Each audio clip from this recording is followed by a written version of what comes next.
Πώς μπορούν οι σύγχρονες πόλεις να γίνουν πιο βιώσιμες και πιο ευχάριστες για τους κατοίκους τους? Μια πολύ δημοφιλή στην Ευρώπη ιδέα είναι η πόλη των 15 λεπτών ή η πόλη της εγγύτητας, όπως τη χαρακτηρίζει στο τελευταίο του βιβλίο ο καθηγητής σχεδιασμού στο Πολυτεχνείο του Μιλάνο Ezio Manzini. Μια πόλη όπου οι βασικές λειτουργίες, εργασία, σχολείο, φαγητό, διασκέδαση, αγορές θα είναι προσβάσιμες σε λίγα λεπτά, χωρίς τη χρήση αυτοκινήτου. Mr. Manzini, you advocate the idea of a city of proximity. Could you explain to us what exactly does this mean and what the main characteristics of the city of proximity are? Yes, I think that people understand, but let's say some word. It's a city where, if you want, you can find more or less whatever you need for your daily life at a distance that could be 50 minutes walk or 50 minutes in bicycle. This seems to be so simple to be said, but it is exactly the contrary of what the so-called modern society in the last century has tried to do, and the main trend is still trying to do. That has been, for some motivation that we can say afterward, to separate the different functions and so to compose your life, compose what you need in your life. You have continuously moved from one place to the other.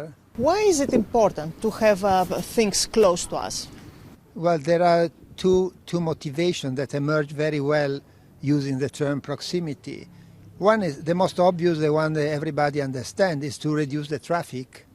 And so in some way you not only reduce the pollution of the air, but you make the gift to the people to reduce the time they have to waste in commuting and moving normally in the jam of the traffic. So this is the most evident things. But it's not only this one. There is another systemic one, that is that with the pandemic we discovered that this separation of the function in the city or in the world could generate very fragile system.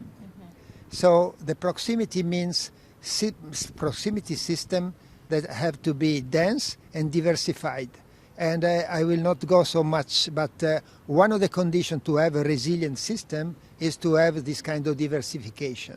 So when you diversify and you put everything you need near, you create systems that are in principle more resilient in relation to whatever can happen. Third, and this for me also, I will not say the most important, but equally important, is for social reason. You cannot have care in between people without proximity. So if we are, somebody said that this is a society, the careless society, our society, is because we have not this kind of proximity. So if we recreate the physical proximity, we have possibility to create what is also the relational proximity, to have more people with whom we have more interaction and more possibility to reweave our social fabric. But is it possible to have cities like that nowadays? I mean, most of our cities have been formed through decades of building and organizing. Is it possible to recreate these small 15 or proximity cities? Yes, it is possible, but in this way.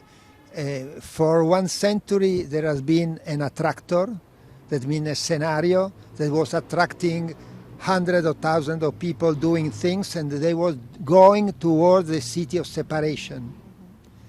And there has been no one that redesigned the overall city, but there was this very strong attractor, and so many projects went in that direction. Now, if we are capable to change at the cultural level the idea of what could be the city, is nobody has the power to do everything on one shot, but it's possible to imagine that many different projects will go in this direction. Do we have any examples of that, successful examples? Let's say there are examples that could be at different scale, because we can start from social innovation at the urban scale that regenerate the life in the street. So, for instance, are there other cities where we can see such examples? I use the Italian example, but there are many other examples. In Italy we have an association that is called Social Street, that is trying to reweave the relationship in between the inhabitant of a certain street that normally they do not know each other, and they start to have some initiative to help each other and to do something together. So this is very molecular, but at the same time you can have cities as the most evident could be Paris, that have this slogan of the city of the 15 minutes, and they are trying to move in that direction.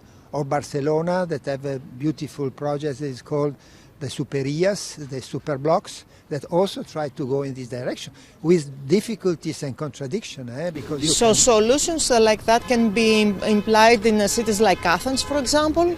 Yeah, but I would like to say something on Athens, but for me it's difficult now to say in which way it can be done. But there could be different strategies. So if I use, for example, Paris and Barcelona and Milano, that I know sufficiently well, they three are moving toward a certain idea of the city of proximity, but with very different strategies. The one in Barcelona, they moved from changing the traffic and creating island with reduced traffic and saying, so now we have this island and we can start to put some services in it. And so first they started to change the traffic, and then they started to change the organization of the social services.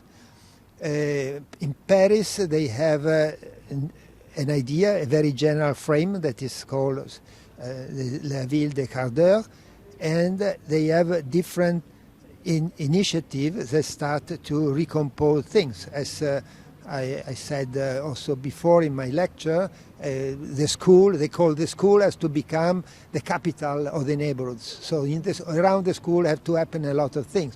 The libraries have to be the cultural hub, and the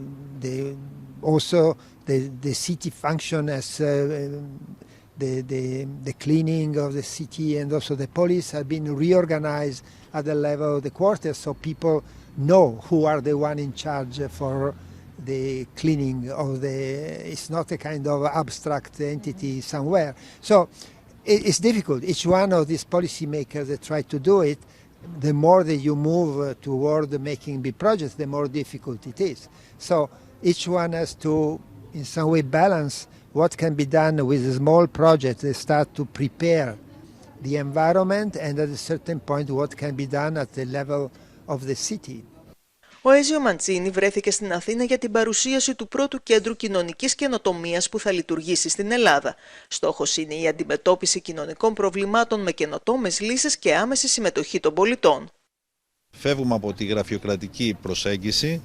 Η κοινωνία των πολιτών, οι ομάδες που έχουν κοινωνικά προβλήματα θα είναι στο επίκεντρο της λήψης αποφάσεων, θα συμμετέχουν στο σχεδιασμό, και ο στόχος είναι μέσω της συμμετοχής αυτής, μέσω μιας διαδικασίας δηλαδή που ξεκινάει από κάτω προς τα πάνω, να αντλούμε ιδέες, να κάνουμε εξόρυξη ιδεών, καινοτόμενων ιδεών, οι οποίες θα χρηματοδοτούνται όχι μόνο από ευρωπαϊκά κεφάλαια ή δημόσια κεφάλαια, αλλά και από ιδιωτικά κεφάλαια, από ιδρύματα. Υπάρχουν οι κοινωνικοί επενδυτές, οι οποίοι επενδύουν σε τέτοιες δράσεις. Η λειτουργία του ελληνικού κέντρου εντάσσεται στο δίκτυο SID, όπου μετέχουν οργανισμοί από την Ιταλία, τη Ρουμανία και τη Σλοβενία.